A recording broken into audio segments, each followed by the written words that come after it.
Friends இன்றைக்கி பார்க்க போகிறது பார்த்தீங்கன்னா Samsung Galaxy S23 ultra 5G variant தான் பார்த்துட்ருக்கோம். நம்ம தரக்கூடிய ப்ரைஸ் பார்த்தீங்கன்னா ஜஸ்ட்டு 30,000 ருபீஸ்க்கு மட்டும் தான் கொடுக்க போகிறோம். மார்க்கெட்டில் கிட்டத்தட்ட 50,000 ருபீஸ் வரைக்கும் சேல் பண்ணிகிட்ருக்காங்க. S23 ultra 12GB 256GB variant.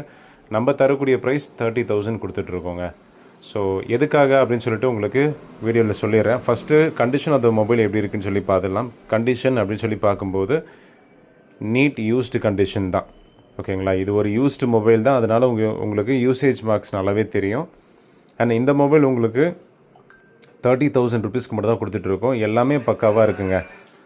So கேமராஸ்லேருந்து எல்லாமே பக்காவாக இருக்குது. நீங்களே பார்க்கலாம், 2x 10x எல்லாமே பக்காவாக இருக்குது.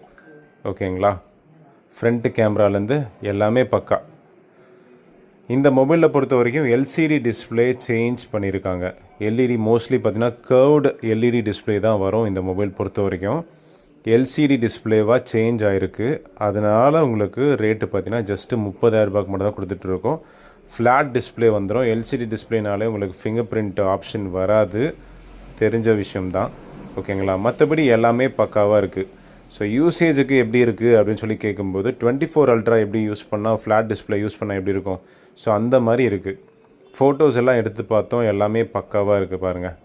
ஃபோட்டோஸ் எல்லாமே சூப்பராக இருக்குது, எந்த பிரச்சனையும் கிடையாது. அப்புறம் வேறு என்ன இஷ்யூ இருக்குதுன்னு சொல்லிட்டு கேட்டிங்கன்னா, பேக்டோர் லைட்டாக இங்கே பார்த்தீங்கன்னா உங்களுக்கு லைட்டாக உடஞ்சிருக்கு. அண்ட் கொஞ்சம் லைட்டாக ஓப்பனில் இருக்குது. ஓகேங்களா, ஸோ இந்த ஃப்ரேமோட சேஞ்ச் ஆகிருக்கு. இந்த எல்சிடி டிஸ்பிளே பொறுத்த வரைக்கும் இந்த ஃப்ரேமோட சேஞ்ச் ஆகிருக்கு. இந்த ஃப்ரேம் இருக்கு இல்லையா, சென்டர் ஃப்ரேம்னு சொல்லுவாங்க, அதோட உங்களுக்கு சேஞ்ச் ஆகிருக்கு.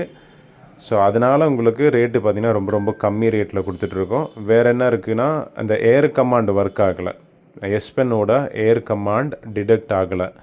மற்றபடி எல்லாமே ஃபஸ்ட் கிளாஸாக இருக்குது. ரெண்டு ப்ராப்ளம் இருக்குது. என்ன ப்ராப்ளம்னா, ஏர் கமாண்ட் ஒர்க் ஆகலை. அப்புறம் பார்த்திங்கன்னா இங்கே பேக்கில் பார்த்திங்கன்னா இந்த மாதிரி இருக்குது.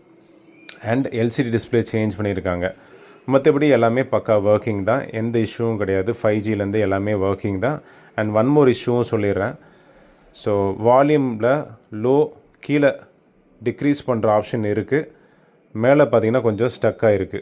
இந்த வால்யூம் பட்டன் மட்டும் கொஞ்சம் ஸ்டக் ஆகுது. ஓகேங்களா, அந்த ஃப்ரேம் பார்த்திங்கன்னா ஃப்ரேமில் உட்காரல. இந்த ஃப்ரேம் இருக்கு இல்லையா, இந்த ஃப்ரேமில் பார்த்திங்கன்னா சரியாக உங்களுக்கு வால்யூம் பட்டன் உட்காரல, அந்த இஷ்யூவும் இருக்குது. மற்றபடி எல்லாமே நல்லாயிருக்கு. அதனால் கம்மி ரேட்டில் கொடுத்துட்ருக்கோம். வேணுன்றவங்க ஸ்க்ரீனில் 3 நம்பருக்கு கால் பண்ணி வாங்கிக்கலாம். Thank you and bye bye.